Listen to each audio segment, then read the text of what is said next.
تو اللہ تعالیٰ کو جو چیز سب سے زیادہ پسند ہے ایمان کے بعد، لا الہ الا اللہ محمد رسول اللہ کے بعد، وہ بندے کا صبر ہے۔ وَلَنَبْلُوَنَّكُمْ بِشَيْءٍ، تھوڑا سا، من الخوف والجوع، بھوک، ونقص من الاموال والانفس، مال اور جان میں کمی، پھر کیا ہے، والثمرات، اور کاروبار میں کمی، کھیتیوں میں کمی، پھر کیا کرو، وَبَشِّرِ الصَّابِرِينَ،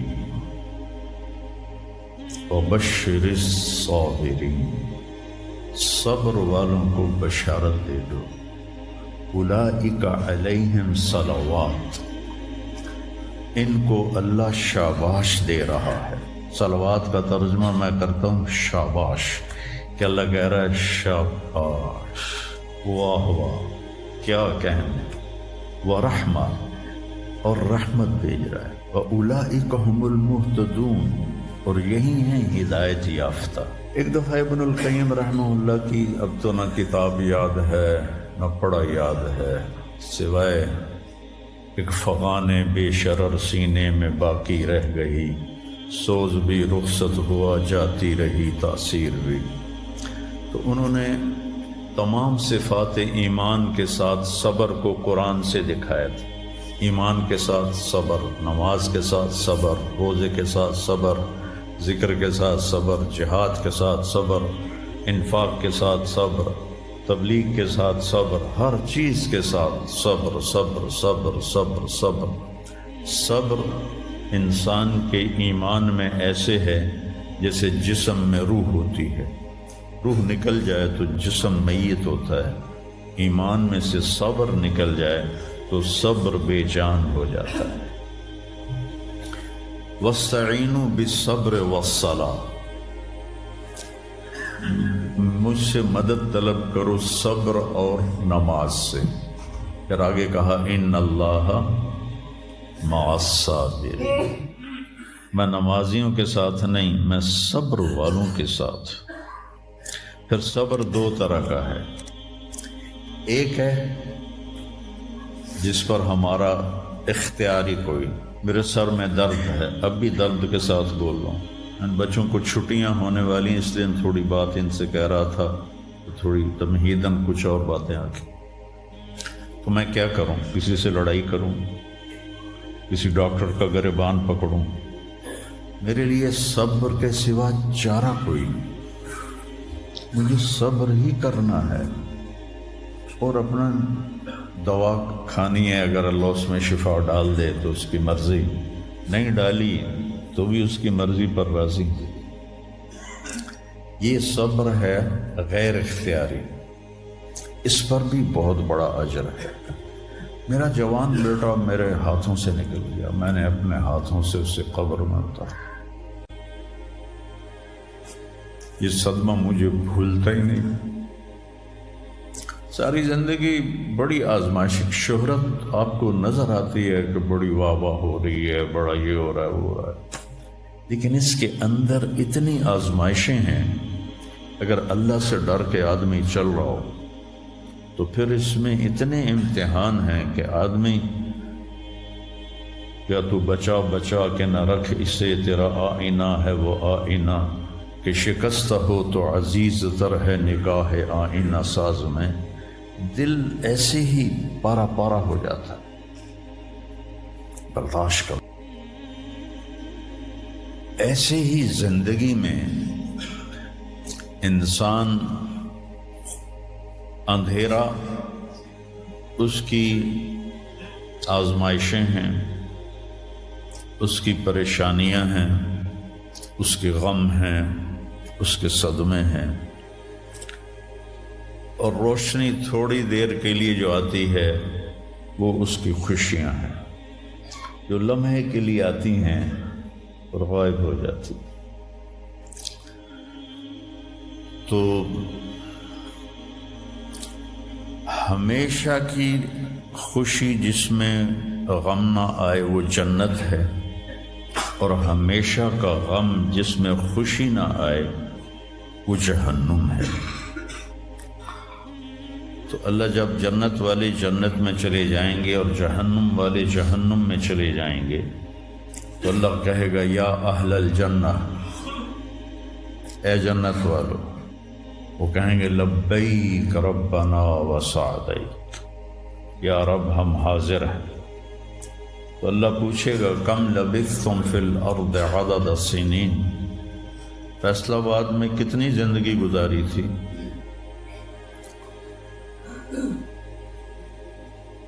تو سارے کہیں گے نوح علیہ السلام سمیت جنہوں نے 1400 سال کی زندگی پائی، 950 سال تو تبلیغ کی، 400 سال اوپر گزارے، وہ بھی کہیں گے یومن او بعد یوم، یا اللہ یا ایک دن گزارا تھا یا آدھا دن گزارا تھا۔ تو اللہ تعالیٰ فرمائیں گے نعم متجرتو، شاباش، مبارک ہو، بہت خوبصورت تم نے تجارت کی، دن آدھے دن کی،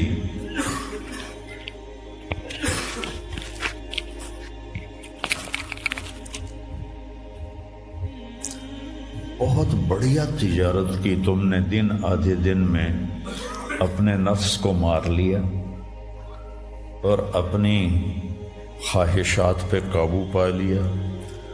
تو آج تم نے کیا تجارت کی ہے؟ تم نے رحمتی و کرامتی و جنتی، تم نے ان ناگواریوں کو برداشت کرنے کے بدلے میں میری دائمی رحمت کو خریدا، میرے دائمی اکرام کو خریدا اور میری ہمیشہ کی جنت کو خریدا۔ خالدین فیہا، جاؤ مزے کرو، کوئی موت نہیں۔ تو میرے نبی نے فرمایا اگر موت ہوتی تو یہ خوشی سے مر جاتا، لیکن موت ہے نہیں۔ پھر اللہ تعالیٰ جنت جہنم والوں کو پکارے گا یا اہل النار، وہ کہیں گے لبیک ربنا وسعدیک۔ تو اللہ پوچھیں گے کم لبثتم فی الارض عدد السنین، کتنی عمر گزاری دنیا میں؟ تو سب سے لمبی عمر پانے والی قوم عاد تھی، عرب۔ ایک عرب بائدہ ہیں، ایک عرب عاربہ ہیں۔ عرب بائدہ وہ ہیں جو مٹ گئے، ان کا نشانی نسلیں ختم ہو، اس میں قوم عاد ہے۔ ان کا بچہ ابن کثیر نے لکھا ہے 300 سال میں بالغ ہوتا تھا۔ ہماری 300 سال میں 6 نسلیں ختم ہو جاتی، 300 سال میں بالغ ہوتے تھے۔ 500 600 سال 800 700 سال ان کی اوسط ان کی عمریں ہوتی تھی اور بوڑھے نہیں ہوتے تھے۔ ایسے درخت کو پکڑ کے اکھاڑ کے پھینک دیتے تھے، ایسے پکڑ یوں اکھاڑ کے پھینک دیتے تھے، جیسے ہم تیلے کو اکھاڑتے ہیں تو پورے درخت کو اکھاڑ دیتے تھے۔ تو اتنی لمبی زندگی گزارنے والی قوم،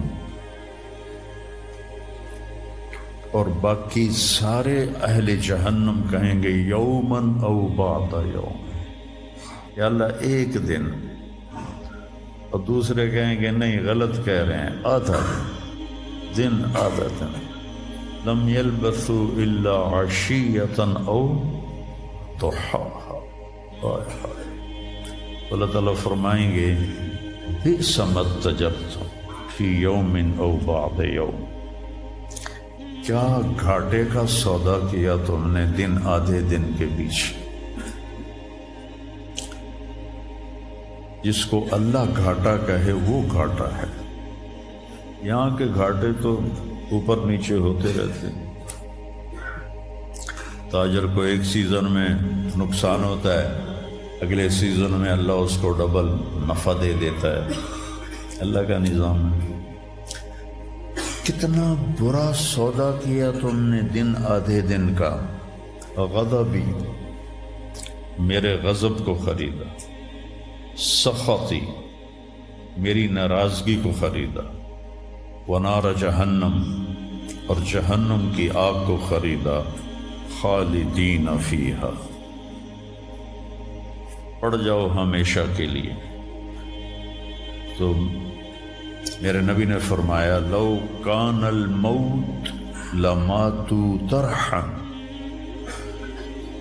اگر موت ہوتی تو یہ غم سے مر جاتے، اور جنت والے لو کان الموت لماتوا فرحا، اگر موت ہوتی تو وہ خوشی سے مر جاتے۔ تو ابدی خوشی جنت میں ہے اور ابدی غم جہنم میں ہے۔ ابھی ایک آیت پڑھی تھی مولوی نعمان نے، لہم ما یشاءون فیہا ولدینا مزید، جنت میں جو کچھ تم چاہو گے تمہیں ملے گا،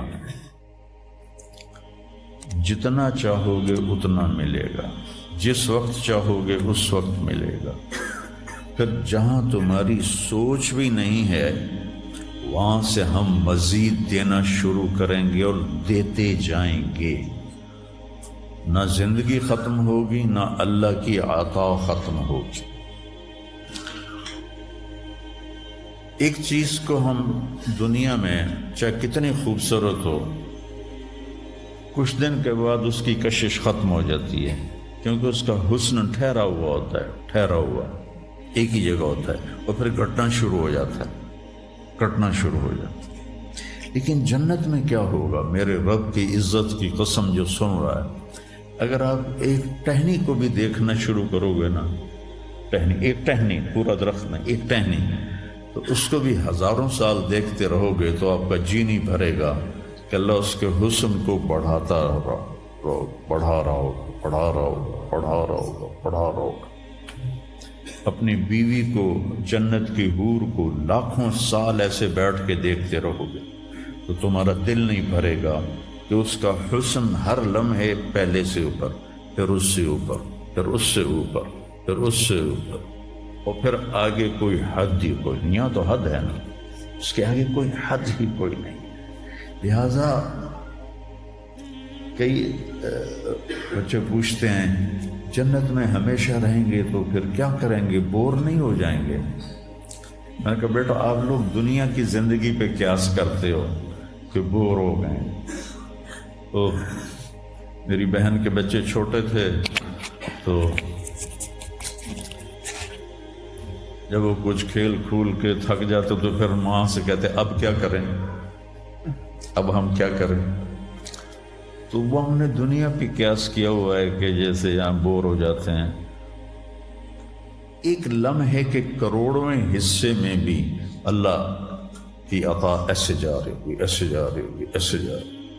تو لہٰذا آپ کسی چیز سے بھی آپ کا دل نہیں بھرے گا، چاہے آپ خربوں، دیکھو خربوں اربوں جو ہے نا یہ دنیا کے لیے ہیں، وہاں ان کی کوئی حیثیت نہیں ہے۔ یہ تھوڑا سا اوپر جا کے ویسے ہی ٹائم ختم ہو جاتا ہے، ٹائم میں تو اللہ نے ہمیں باندھا ہے۔ تو ولدینا مزید، یہ جنت والوں کے لیے سب سے اعلیٰ درجے کی آیت ہے کہ لہم ما یشاءون فیہا ولدینا مزید، جو چاہو گے پاؤ گے، اور پھر ہم مزید۔ ایک حدیث بھی یاد آ گئی، ایک جنتی ایسے بیٹھا ہوگا ٹیک لگا کے اپنے تخت پر، تو سامنے ایک منظر ہوگا، اس کو دیکھنے کے مزے لے گا، تو اس میں اس کو سال ہا سال گزر جائیں گے۔ تو اللہ کہیں گے میرا بندہ تو ہکو شے جی پھنس گیا ہے نا، کوئی اور شے بھی کھاؤ۔ تو اس کے ایسے بیٹھا ہوگا تو اس کے کندھے پہ ایسے کوئی ہاتھ مارے گا، تو ایسے یوں پیچھے مڑ کے دیکھے گا تو ایک لڑکی کھڑی ہوگی جس نے 100 جوڑے پہنے ہوں گے، اور ان جوڑوں میں اس کا پورا جسم چاندی کی طرح، شیشے کی طرح چمک رہا ہوگا۔ جب اس کے چہرے کو دیکھے گا تو ان گالوں میں اسے اپنا چہرہ نظر آئے گا، ایسا شفاف ہوگا یہ۔ جب اس کے سینے پر نظر پڑے گی تو اس میں اپنا چہرہ دیکھے گا، جب اس کے پیٹ پر نظر پڑے گی تو اسے اپنا چہرہ نظر آئے گا، تو تو انہیں ہی کملہ ہو جائے گا. تو وہ کہے گی اما لک فینا من رغبۃ، آپ کو میری ضرورت ہے؟ کہے گا بلا، کیوں نہیں، اور تو ہے کون، میری جنت کی تو نہیں ہے. یہ جو 72 حوریں ہیں یہ تو شروع میں ہیں، پھر تو ملتی ہی رہیں گی. ہر نعمت، صرف حور نہیں، ہر نعمت ملتی ہی رہے گی. تو وہ کہے گا بلا لیکن من انتی، جی تو بڑا چاہ رہا ہے لیکن تو ہے کون؟ وہ کہے گی انا من اللواتی قال اللہ تعالی ولدینا مزید، میں ان میں سے ہوں جن کے بارے میں اللہ کہتا ہے ولدینا مزید، ولدینا مزید، ولدینا مزید، ہم پھر تمہیں اور بھی دیں گے، اور بھی دیں گے، اور بھی دیں گے. یہ چند دن ہیں، گزار لو، میری مان.